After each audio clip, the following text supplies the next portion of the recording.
Hey guys, I'm Coach Cadd. I'm an online coach, and today we're going to go through one of the most commonly performed, but one of the most poorly performed exercises you'll see in the gym. And that's rows. Specifically, we're going to start with your dumbbell bent over row, but we're also going to touch on things like your cable and your barbell as well. So without further ado, we'll pretty much get straight into it.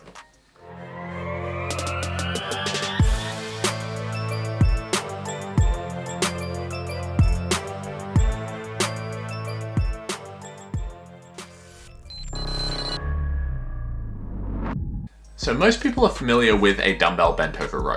You would have seen it done before. Often you'll see it like this with knee and arm on the bench. Now, to be honest, I just did it because the lighting was better for the video. Normally, I'll actually set that up on the back of an incline bench, basically with my hands supporting on something, but with both feet on the ground, so not resting on my knee. That's actually a more preferable position because it puts you into a more stable position and it lets you control your body position a little bit better. With a knee on the bench, you lose a little bit of control over what position your body's in.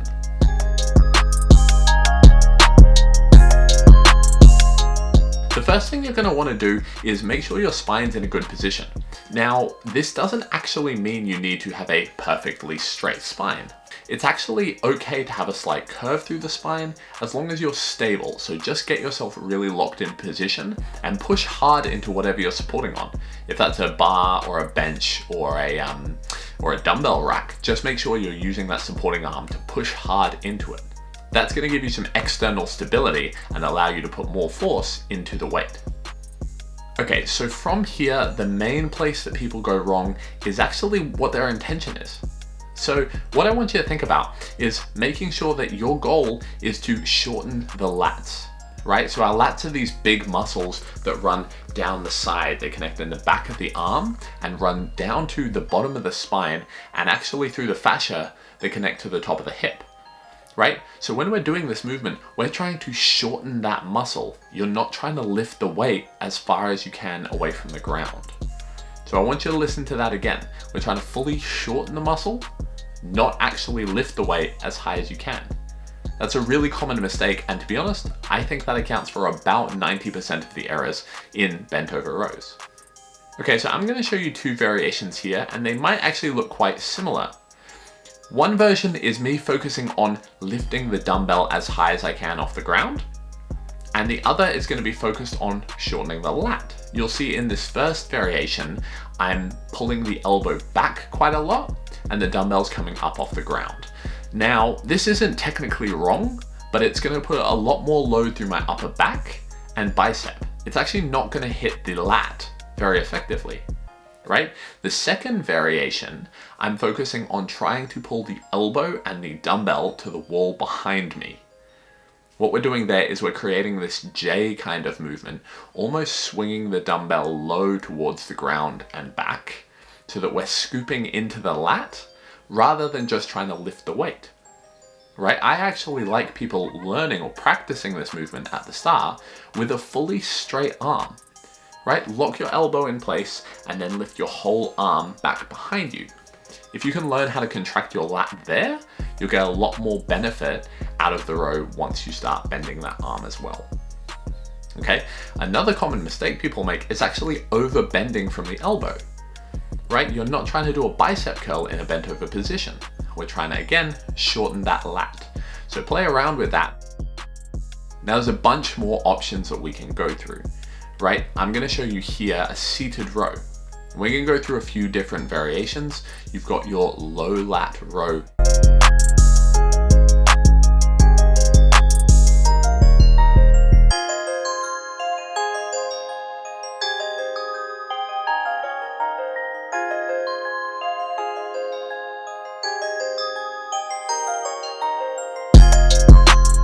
And then we've got another version, which is actually a high row. And I really like some of these variations to really specifically target different muscle groups. One of the biggest things I would suggest in your rows is try and get a little bit more specific. Break up your workout into sometimes doing an exercise designed to hit the low lat, right? Your bent over row and the low cable row here. And at other times you want to break it up into more of an upper back specific exercise. Now that can be things like face pulls or even some trap movements as well. But try some of these high rows. The key here is focusing on pulling your elbows out, not back, right? The same thing applies with your bent over row for the upper back. Now we're focusing on the shoulder blades coming back and the elbows coming up quite high. Take this away and apply it to your own training. Try and think about, what's my goal for this exercise? Am I trying to hit my upper back? Am I trying to hit my lower lat? And try and really break down those two movements. Now, of course, we can also do rows with a barbell, but to be honest, my preferred row variation is actually with a trap bar. Now, you'll see in both of these, when I'm doing them, I'm actually getting quite far over to the ground, right? This could technically be called more of a pendlay row position, or a deficit bent over row. If you can stretch far enough, you might need to stand on a little raise, a little platform. But I actually prefer that position. I find that it hits the lats better, it makes a bit more sense from a biomechanics standpoint, and most of the time I find people can actually hold their body in a better position. Now, you will fatigue through your lower back on that, but we talked about the lats connecting along the base of the spine and down to the hip.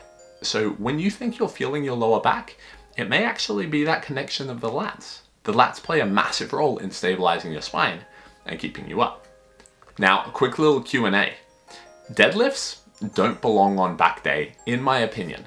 Now, this is a controversial topic, but for me, deadlifts are a great exercise for building strength and hitting your whole body.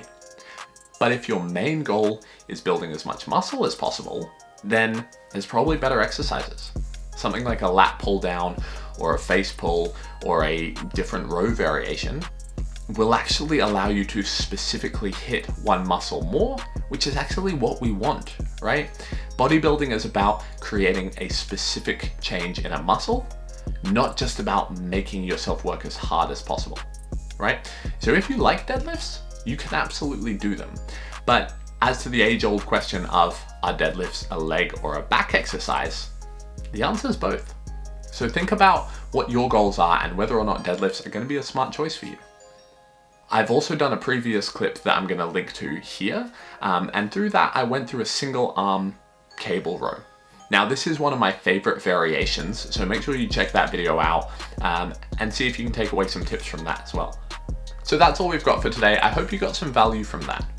Now, I've been spending more and more time trying to help people on social media, but unfortunately I don't get paid for that.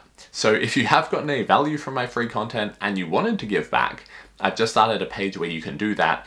It's over at buymeacoffee.com. I'll link to that in my bio. Don't feel compelled to, but if you have gotten any value from it, I would appreciate it, because I'm in Denmark now and coffee is expensive over here. I'm going to be doing a lot more of these over the coming months, so drop in the comments if there's any particular exercises you struggle with, or if there's any other points that you wanted me to clarify. I'd love to chat to you guys and get some feedback on how I can create content that you're going to appreciate. I always forget to say it, so hit like, subscribe, and I'll see you guys soon.